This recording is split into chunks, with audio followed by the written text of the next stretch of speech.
Fibra óptica, hablaremos de los nanomateriales que pueden cambiar el mundo. Acompáñenos. La frecuencia de este programa es alta y su capacidad de señal es infinita. Zona 3 presenta la actualidad de la tecnología en un programa inmune a las interferencias. Fibra óptica con Jorge Eduardo García.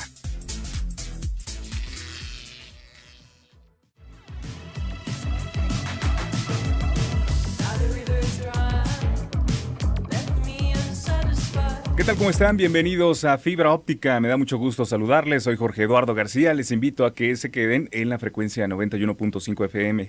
Zona 3. Hoy estaremos hablando de nanomateriales, nanotecnología. Vamos a conocer un poco acerca de todo este mundo y bueno, pues les invitamos a que estén en contacto a través de las líneas telefónicas 3122-4200, terminación 66. En las redes sociales nos encuentras como Zona 3 Noticias.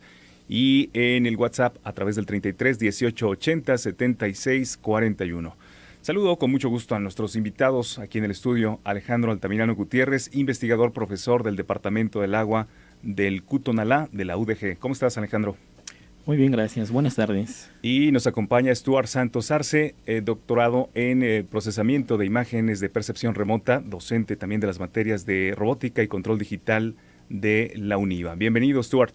Muchísimas gracias por la invitación. Oiga, pues me gustaría que comenzáramos hablando acerca de la nanotecnología y sobre todo pues darle como algunas generalidades, ¿no?, acerca de este tema. ¿Qué es la nanotecnología? Mira, para iniciar con la parte de nanotecnología, primero vamos a adentrarnos a lo que es realmente la dimensión, que es nano. Claro. Imaginemos, por ejemplo, agarrar, no sé, una pieza de nuestro cabello. Sí. Y la dividimos en 1000 partes. Y después la volvemos a dividir en 1000 partes. Y por tercera ocasión la dividimos en 1000 partes. Eso prácticamente es un promedio de lo que sería una pieza a nivel nano, ¿sí? Son como 100 millonésimas de milímetros, ¿cierto? Exactamente, así es. Y entonces prácticamente la tecnología actual nos ha permitido desarrollar elementos, instrumentos, tanto en la parte de ingeniería, tanto en la parte de materiales, dispositivos a esa dimensión que nos permiten en nuestra dimensión, digamos una macroestructura para nosotros, poder alterar dispositivos, materiales, comportamientos, propiedades. Y entonces eso nos permite a nosotros, de cierta manera, tener diferentes elementos que actualmente no existían tan fuertemente en el mercado, ¿no? Claro, entonces con estas partículas se pueden estar creando entonces algunos objetos. Es decir, he visto por ahí en algunas investigaciones que realizan tubos y fibras a nanoescala y con eso se pueden crear algunas estructuras. ¿Es cierto? Así es, así es. De la parte de materiales, la verdad, conozco muy poco, con toda honestidad.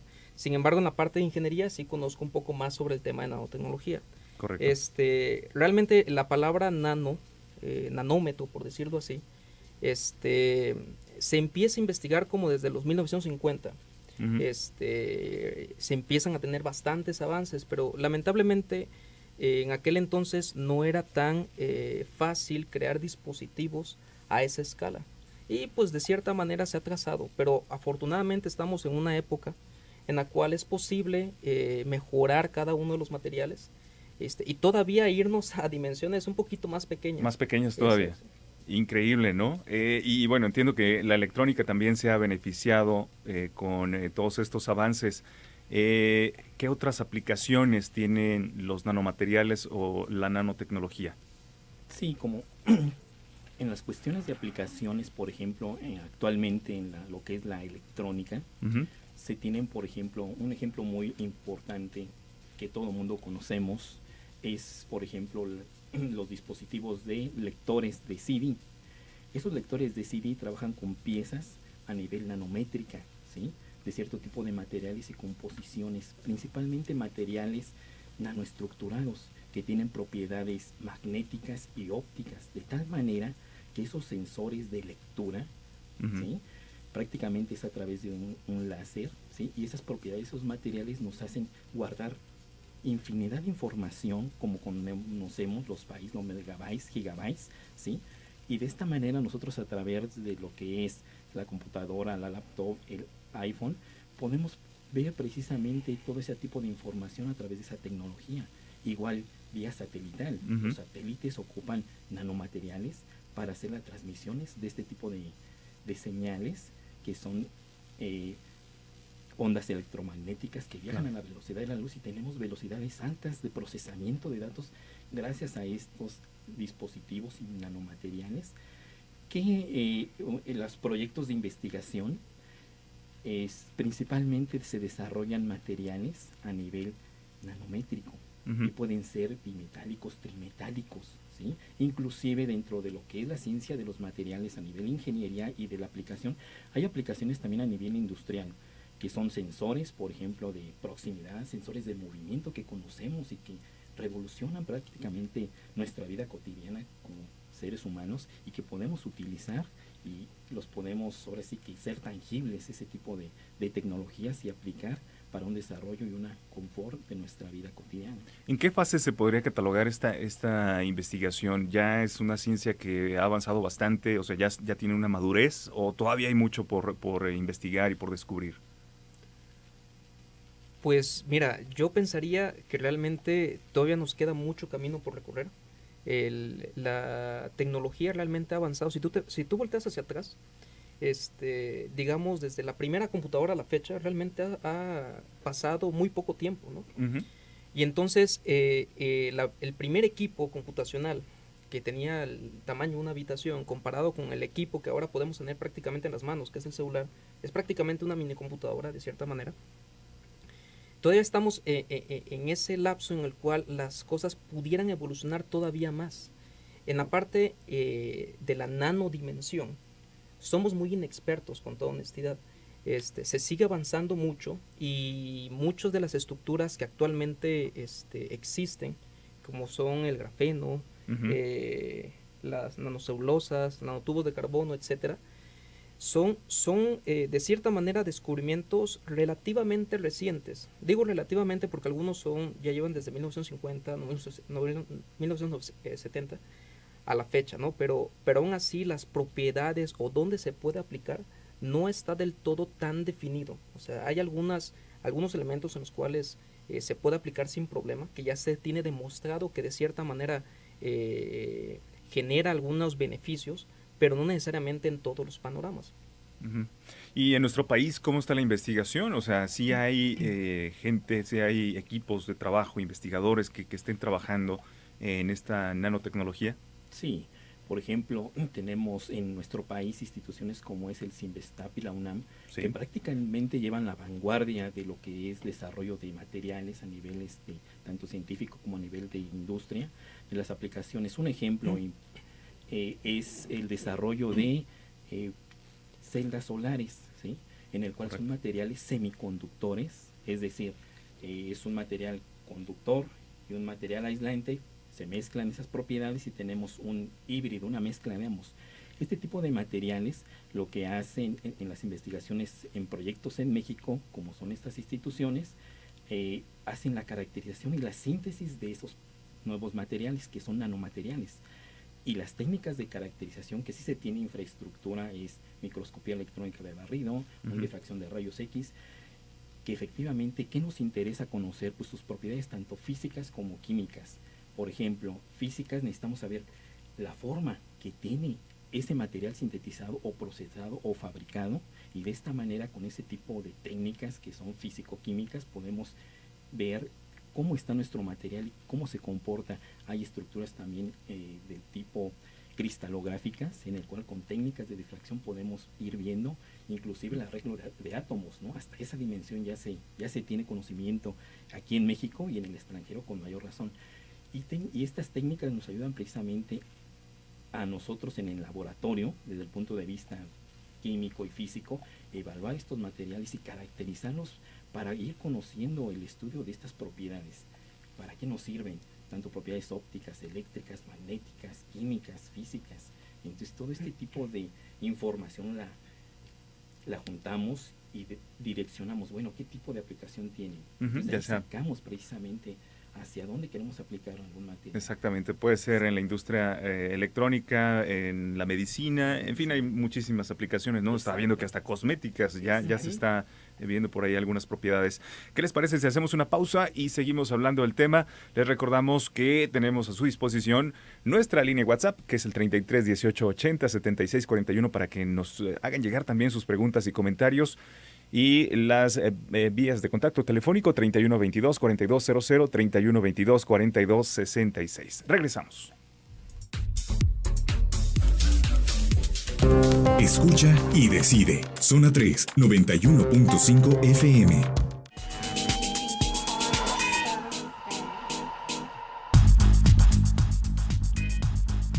Bien, ya estamos de vuelta con ustedes. Gracias por seguir en contacto a través de nuestra línea WhatsApp 33 18 80 76 41. Seguimos hablando del tema de nanomateriales, los nanomateriales que cambiarán al mundo y bueno, pues hay que conocer entonces cuáles son sus propiedades. Ya nos estaban diciendo algunas de las estructuras, son como tubos, también hay fibras. ¿Qué otras estructuras pueden tener? ¿Qué podría hacer?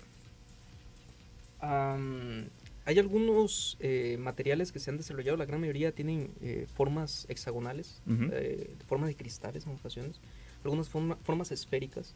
Sin embargo, dependiendo mucho de la forma, es conforme se tienen las propiedades del material. Correcto. También depende mucho de la dimensión, el radio que se tiene en algunos. Pero lo más importante de todo esto son las propiedades que nos permiten adecuarlas a ciertas tecnologías. Por ejemplo, hace un momento estábamos platicando sobre los beneficios que se tienen comparados con el ecosistema, ¿no? Sí. La gran mayoría de ellos están intentando apostar al hecho de mejorar las condiciones del planeta. Uno de los más sonados, por ejemplo, es evitar estar tirando demasiada agua para simplemente lavar la ropa, ¿sí? Y entonces cosas tan sencillas como nanoestructuras que nos permiten proteger ciertas telas, ciertos materiales que ya no absorben ciertas suciedades, por decirlo así, pudieran minimizar el desgaste de agua limpia a nivel internacional. Y eso pudiera mejorar prácticamente las condiciones del planeta, ¿no? Claro, y esto se logra precisamente a esas propiedades físicas que pueden tener las partículas, ¿no? Cómo se pueden agrupar y cómo pueden estar interactuando con otras moléculas. Así es. Ahora, hablando de esto de las propiedades físicas, ¿en qué otras áreas también se ha estado avanzando? ¿Cuáles son otros de estos descubrimientos que se ha tenido? Y sobre todo las aplicaciones que podemos tener en la vida diaria. Alejandro. Por ejemplo, ahí lo que es Cutonalá, hay proyectos de investigadores en lo que es el diseño y la síntesis de cierto tipo de materiales que se procesan. Uno de los proyectos importantes es, por ejemplo, obtener biogás a través de procesos de composta. Ese se tiene, y hacer una plataforma de energía, de tal manera que la integración de varias energías, por ejemplo la fotovoltaica, la energía de biomasa, la energía en este caso también de células de combustible, se pueden integrar como una fracción a lo que es la generación de energía eléctrica como fuentes alternativas no contaminantes. Recuerden que actualmente, bueno, simplemente México, ¿no?, es un gran productor de petróleo. Desafortunadamente esos combustibles fósiles nos crean contaminación, los gases de efecto invernadero, y con esta tecnología que son energías alternas, pues se pretende disminuir ese impacto ambiental del monóxido de carbono, entre otros gases de efecto invernadero. Algo muy interesante también es apostarle a estas tecnologías. ¿Por qué? Porque por medio de estos nanomateriales procesados podemos obtener beneficios. Por ejemplo, ya se tienen calentadores solares, estufas que trabajan con biogás, vehículos en el transporte urbano que tenemos en las ciudades y que contaminan, como son las ciudades metropolitanas como la ciudad de Guadalajara, el Distrito Federal, Monterrey, que efectivamente se tiene ya esta tecnología. Aquí tenemos que entrar lo que son a políticas precisamente energéticas, porque por ejemplo lo que es Canadá, Estados Unidos, países del primer mundo, Francia, Italia, ya tienen programas con ese tipo de tecnología. De hecho, una de las tecnologías que se tienen en el transporte son las celdas de combustible, que trabajan con hidrógeno, oxígeno y que son cero contaminantes. El único subproducto es agua, vapor de agua. Entonces, ya se tienen prototipos en Brasil igual, ¿sí? Prototipos de transporte público que trabajan con esa tecnología.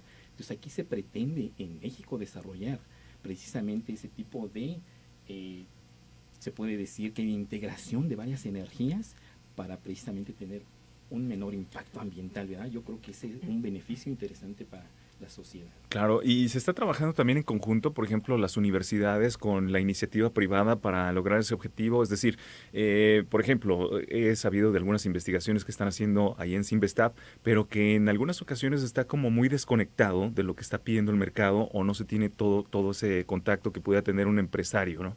En esta ocasión, cuando hablamos de nanomateriales y vemos el desarrollo de la nanotecnología, ¿sí hay esa coordinación entre la iniciativa privada y los centros de investigación? Sí sí se tiene de cierta manera algunos acuerdos, pero realmente son acuerdos de escala pequeña comparado a nivel de negocios.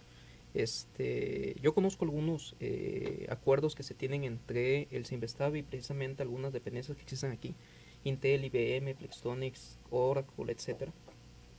La gran mayoría de ellos simplemente abonan de cierta manera aparte de una investigación completa, pero no el producto final completo. Entonces, realmente en ocasiones depende mucho de la inclinación de cada una de las partes, si es de la parte de la investigación o de la parte de la iniciativa privada, por decirlo así. ¿Qué tendría entonces que hacer como para que exista mayor integración? El saber, el tener un objetivo muy claro, ¿no? No sé, desde mi punto de vista creo que es ahí donde podría empezarse a trabajar. Buscar ese objetivo, saber cuál es la necesidad que va a cubrir y entonces entre la industria, la iniciativa privada y pues la academia, en este caso las universidades o los centros de investigación, estar buscando satisfacer esa necesidad en conjunto. Así es. Sí, la gran mayoría intenta que los proyectos realmente se puedan realizar en el mercado y no queden en papel. Eso es un hecho. Pero en ocasiones el mercado oscila tanto que no necesariamente lo más innovador es lo más aceptado en todo el mercado. Por poner un pequeño ejemplo, separémonos ligeramente de este tema de nanoestructuras. Tecnologías como por ejemplo los Google Glass, que fueron como muy revolucionarios, pero al fin y al cabo no fueron tan aceptados por la sociedad, ¿no?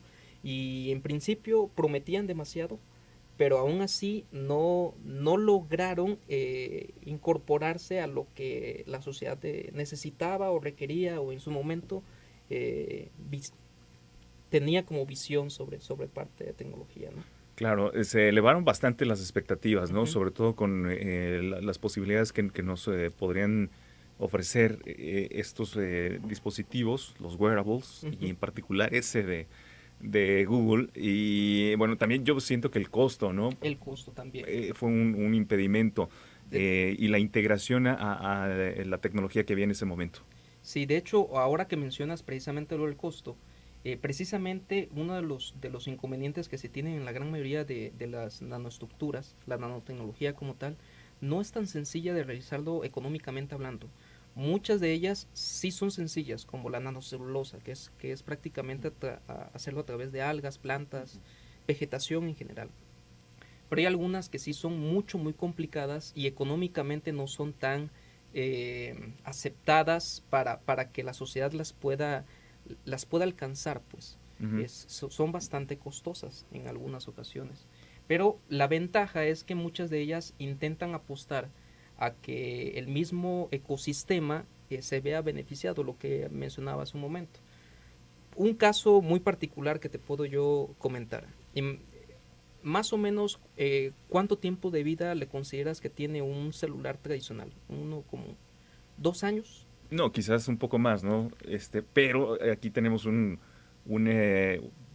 patrón de consumo quizás más acelerado y bueno, queremos cambiar de celular en menos tiempo, ¿no? Y entonces, en automático, nosotros a la hora de intentarnos adaptar al comercio que existe, estamos generando basura muy rápidamente, Sí. simplemente al tener un celular y los vamos cambiando. Precisamente las nanotecnologías prometen un cambio en eso, porque dependiendo, volvemos a insistir, dependiendo de las propiedades y dependiendo de la nanotecnología que estamos, de la cual estemos hablando, podemos cambiar las propiedades de la resistencia de los materiales, de lo que puede durar una batería, lo que la electrónica pudiera soportar más a diferentes temperaturas. Uno de los mayores inconvenientes que se tienen en las laptops, por ejemplo, es que normalmente la tarjeta de video es la que se daña más rápido, o el procesador, porque se tienen a temperaturas muy elevadas, ¿no? Mientras que las estructuras estas a nivel nanotecnológicas tienen una propiedad muy importante, la gran mayoría son huecas entre ellas, y entonces eso permite mayor ventilación, y al mismo tiempo que los hacen más ligeros, que obviamente es algo muy aceptado a nivel comercial, son más resistentes al calor porque pueden disipar mayor el calor, y por consiguiente el tiempo de vida útil es mucho mayor. Claro, pues ese es uno de los beneficios. ¿Qué les parece si hacemos una pausa y seguimos hablando del tema? Hoy estamos hablando de los nanomateriales que pueden cambiar el mundo. Les recordamos nuestra línea WhatsApp 33 18 80 76 41.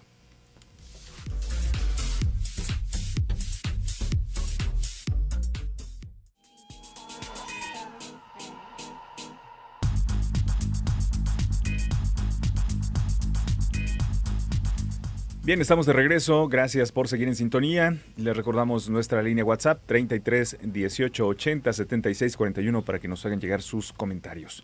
Vamos a hablar entonces de algunos de estos materiales. Ahí vemos por ahí en las notas, ¿no?, relacionadas con ciencia y tecnología, pues el desarrollo de materiales que realmente prometen revolucionar nuestra vida diaria. ¿Cuáles son estos materiales y cómo los podemos identificar? ¿Dónde se van a ir integrando entonces? Stuart. Por ejemplo, mencionábamos hace un momento antes de enlazarnos que de los materiales yo creo que los más relevantes que actualmente están teniendo bastante auge y muy buena aceptación aparte de la iniciativa privada y aceptación a nivel social, es el grafeno, precisamente. El grafeno, a grandes rasgos, digamos que es una estructura a base de grafito. El grafito realmente es la punta del lapicero. Uh-huh. ¿Sí? La ventaja que tiene es que es muy puro, entonces su estructura genera una propiedad muy importante porque al ser tan casi perfecto, por decirlo así, es muy resistente, tiene muchas propiedades eléctricas que hace un momento se mencionaban. Entre esas, por ejemplo, la creación de algunas pantallas flexibles. No sé si has visto en alguna ocasión estas tecnologías en las cuales ya existen como relojes celulares flexibles. De hecho, las pantallas curvas se lograron desarrollar prácticamente gracias al grafeno, la aportación que tuvo el grafeno. Claro.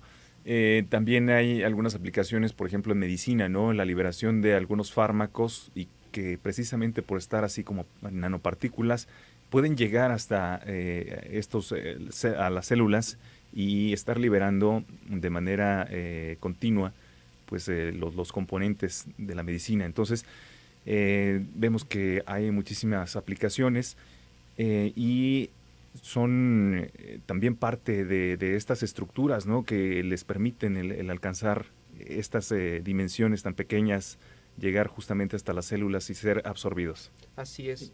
De hecho, por ejemplo, una de las aplicaciones que es muy importante y ahorita creo que todavía están en investigación, todavía no están tan incorporadas, es la incorporación del grafeno como medio de transporte. Al parecer alcanza mayores velocidades que la fibra óptica. La fibra óptica, uh-huh. Así es. Y otra de las propiedades muy importantes es que como es transparente, se puede adaptar en casi cualquier superficie. Y uno de las cosas más atractivas es la creación de paneles solares a través del grafeno, que como mencionábamos hace un momento, pudieran ser más ligeros, en ocasiones flexibles, y eso obviamente pudiera ser más aceptado a nivel social. Claro, las aplicaciones pueden ser muchísimas, ¿no? Desde cubrir superficies de algunos vehículos, incluso de ciudades. He visto por ahí algunas representaciones de lo que podrían ser las avenidas del futuro, que pueden, al momento de estar siendo radiadas con la luz solar, pueden estar generando esta electricidad. Y pues imagínense simplemente, ¿no?, que en el día pueden estar cargando electricidad, y por las noches también tienen la capacidad, en algunos casos, de generar luz, ¿no? Esto también es una ventaja. Estos son proyectos que, bueno, están por ahí, en los que se están trabajando, científicos están desarrollándolos, pero también entiendo que todavía no se ha descubierto totalmente lo que es la nanotecnología, y hay otras formas. Por ejemplo, estaba viendo por ahí nanohilos, hay fibras, hay tubos. Dependiendo de estos materiales o de las estructuras, se pueden entonces crear algunas estructuras mayores. Por ejemplo, máquinas. ¿Se puede llegar a crear esto? Sí, de hecho esa es la finalidad, la aplicación de, por ejemplo, los nanotubos, que efectivamente se pretenden hacer a nivel macromolecular, unir precisamente esa estructura pequeña y hacerlos crecer de tal manera que se puedan tener pequeñas máquinas. De hecho, ya hay máquinas que precisamente trabajan con este tipo de tecnologías.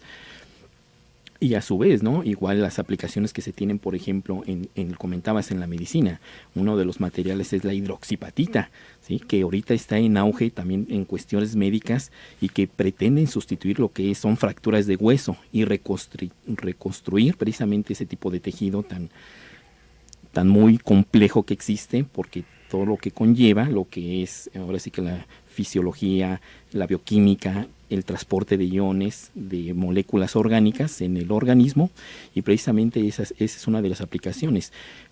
También he sabido de proyectos, por ejemplo, que se tienen las impresoras 3D, que nos ayudan precisamente a tener cierto tipo de estructuras ya a nivel de aplicación. Por ejemplo, se tiene una parte de un hueso, la pueden hacer con este tipo de tecnologías, se diseña ahora sí que en un software precisamente, y con lo que es la impresora 3D se reestructura. Entonces se tiene que tener ese tipo de proyectos, y se puede hacer lo que es una estructura de un hueso, por ejemplo del cráneo, una estructura muy delicada y muy fina, que a nivel de nanotecnología se puede tener una buena precisión de este tipo de aplicaciones en la medicina, ¿verdad? Claro.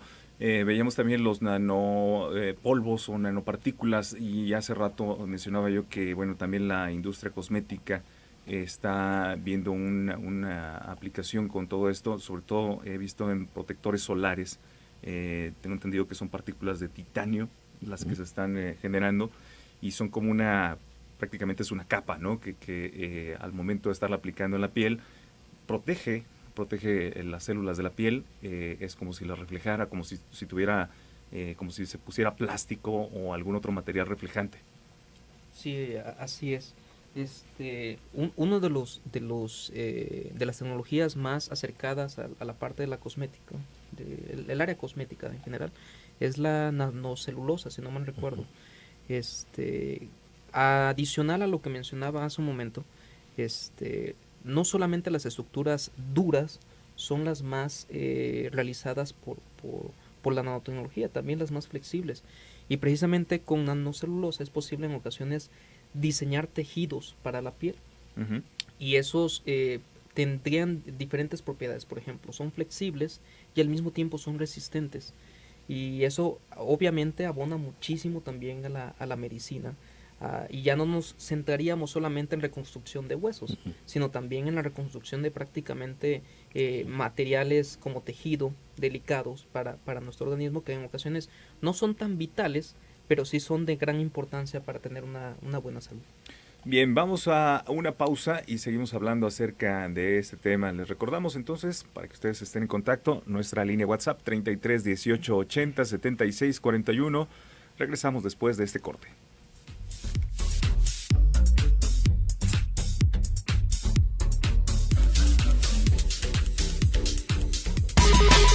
Interactúa con el 91.5 Zona 3. Envía tus comentarios al WhatsApp 33 18 80 76 41.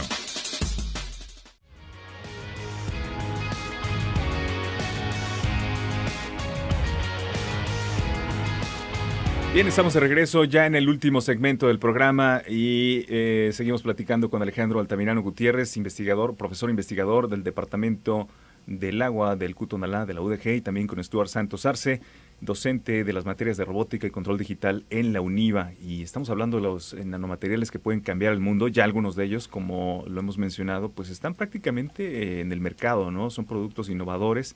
Ahorita estábamos hablando de algunos de ellos que se puede recubrir. Vienen en presentación de un Sprite, no sé si han visto por ahí a través de las redes sociales, hacen algunas campañas. Se recubre prácticamente con este material y tiene una dureza, lo hace muy, muy rígido, lo hace muy duro, muy resistente, pero a la vez está ligero, ¿no? ¿De qué tipo de materiales estamos hablando ahí, Stuart, Alejandro? La gran mayoría son de nanocelulosa, de los que yo recuerdo, y también de grafeno. A lo mejor y posiblemente estoy perdiendo alguna tecnología adicional, pero sí, la gran mayoría de los que hacen muy rígidos y muy resistentes a los materiales son esos dos.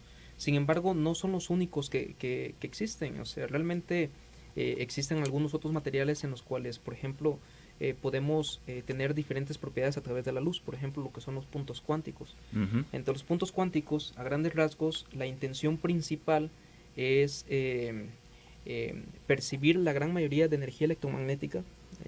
No sé si gustes, déjame te explico tantito lo que es energía electromagnética. La energía electromagnética, de cierta manera, es toda la energía que emite el Sol. Sin embargo, lo que es visible para nosotros son la gama de colores que ves en el arco iris. Sí, sí. Sin embargo, la energía electromagnética como tal incluye mayor información, alguna sección que en ocasiones no podemos percibir, ¿no? Sin embargo, se ha descubierto que en esa sección que nosotros no vemos existe información relevante. Uh-huh. Y por ejemplo, la gran mayoría de los paneles solares trabajan en una sección visible y una sección no visible, pero no en todo el rango, no toda la gama. Mientras que los puntos cuánticos sí. Entonces, no solamente son mejores en el aspecto de captar mayor información de energía electromagnética, sino que todavía utilizan mayor rango espectral y procesan mayor información para tener pues energía renovable más más abundante, de cierta manera. Y claro, también más amigable con el medio ambiente, ¿no? Así es. Bueno, vemos entonces actualmente esas aplicaciones y qué es lo que nos espera con estos nanomateriales, qué es lo que vamos a ver en el futuro. Bueno, yo esperaría ver materiales más ligeros. Esperemos que el avance tecnológico nos permita tener esos materiales un poquito más al alcance, económicamente hablando, porque realmente son aún algo costosos, y que de cierta manera nos ayuden a hacer conciencia sobre el ecosistema. La gran mayoría de los productos que se crearon en el pasado nunca se visualizaron a que tal vez íbamos a dañar el mismo ecosistema, ¿no? Uno de los mayores ejemplos son la revolución industrial, donde prácticamente quemábamos todo para poder tener un combustible, pero nunca visualizamos en que íbamos a estar dañando mucho nuestro ecosistema. Y la gran mayoría de estas nanotecnologías apuestan en eso, en intentar mejorar las condiciones de vida de los que estamos prácticamente habitando el planeta. Preguntan que por qué es caro el obtener el grafeno. ¿Es costoso? O sea, ¿qué tan difícil es obtenerlo? Es costoso en el sentido de lo que puedes obtener haciendo el proceso. Uh-huh. Es decir, imaginemos esto, lo que tenemos que hacer para realizar un gramo de grafeno involucra aproximadamente, ¿qué serían? De entre 20 a 30 horas aproximadamente en laboratorio, y entonces tener una estructura muy grande y que entre esas estructuras las composiciones de entre ellas para generar una estructura mucho más grande lleva mucho tiempo. Entonces, uh-huh, más que nada es cuestión de tiempo, realmente. Un tiempo que se invierte. Que se invierte para poder, más que nada de supervisión, porque si algo está mal es prácticamente todo echarlo a la basura, ¿no? Y la intención es siempre estarlo supervisando, siempre estar intentando pues mejorar las técnicas para que la obtención de los materiales sean mucho más eficientes, ¿no? Claro, y eso abarataría también los costos y obviamente pues generaría mayores beneficios tanto para el consumo, es decir, al momento de que se abarate o que más gente esté optando por esas tecnologías, va a abaratar el consumo y también, por supuesto, se va a hacer más eficiente el que se pueda obtener el grafeno, ¿cierto? Así es. Sí, sí, porque otro punto importante ahí es precisamente los controles que se tienen que tener durante el proceso, ¿no? Hay, por ejemplo, controles que se puede tener un vacío muy hacia abajo, ¿no? Un alto vacío que la verdad es costoso en cuestión de la energía, y a lo mejor también lo que es mantener una temperatura, mantener cierto tipo de sistemas dentro del proceso de la fabricación muy controlados, porque cualquier tipo de alteración en los parámetros nos echa a perder precisamente la estructura que deseamos obtener. Entonces todo eso se vuelve precisamente costoso al final de cuentas, ¿no? ¿Qué es lo que hace falta entonces para que aquí en nuestro país se pueda desarrollar o que pueda crecer la investigación en nanotecnología? Desde su punto de vista, ¿qué falta? Híjoles, hablando desde el punto de vista tecnológico, político, social. Pues todo en conjunto, ¿no? Sí. Mira, a nivel tecnológico, yo considero que existen muchas personas dentro de México, mexicanos y en ocasiones extranjeros, que están haciendo investigación aquí en México, que realmente cuentan con muchísimas capacidades para realizar tecnología de ese tipo, ¿no? Lamentablemente no tenemos en ocasiones en las mismas instituciones espacios dedicados a realizar investigación en la cual se generen productos comerciales o muy innovadores. Prácticamente la gran mayoría de las investigaciones son investigaciones, hablemoslo de esta manera, de un nivel inferior comparado a algo que realmente sea comercial. No significa que es mala investigación, simplemente pues tenemos que adaptarnos a la infraestructura que en ocasiones existen en las instituciones. Y pues los otros aspectos a nivel político, yo creo que pues sí hace falta mucho más aceptación a nivel político. En ocasiones consideran que simplemente porque la tecnología venga de otro país, consideran que es mejor que la mexicana, y realmente se ha demostrado que de cierta manera no es así. Lo ves en chicos de robótica que en ocasiones ganan primeros lugares a nivel internacional, lo ves en empresas nuevas que crean nuevos vehículos que le hacen bastante competencia a las que existen a nivel internacional también. Lo ves con muchas de ellas, no sé, ahí falta mayor financiamiento para que pudiéramos de cierta manera mejorar las condiciones de trabajo y mejorar la forma de investigación y obviamente aportar un poco más. Claro, este financiamiento o el respaldo económico que se requiere para realizar las investigaciones tendría que venir ¿de qué fuentes? ¿Del gobierno? O sea, hay un porcentaje del presupuesto que se puede destinar precisamente a la investigación, pero también podría venir de la iniciativa privada, ¿no? Vemos que en otros países, en el caso de Estados Unidos en particular, o en Escocia, que también apoya bastante el desarrollo tecnológico, pues se le apuesta a temas como como que son revolucionarios, como la nanotecnología, y que pueden aportar también un beneficio económico en el mediano o en el largo plazo. ¿Cómo ven ustedes la situación? Pues mira, de cierta manera, pues la ciencia aquí en México intenta apostar a tecnología que realmente sea muy redituable a corto plazo. Uh-huh. Sin embargo, yo creo que lo más redituable es pensar a largo plazo, pensar en proyectos que involucren también iniciativas de corto plazo y que también estén visualizándose hacia largo plazo. Uh-huh.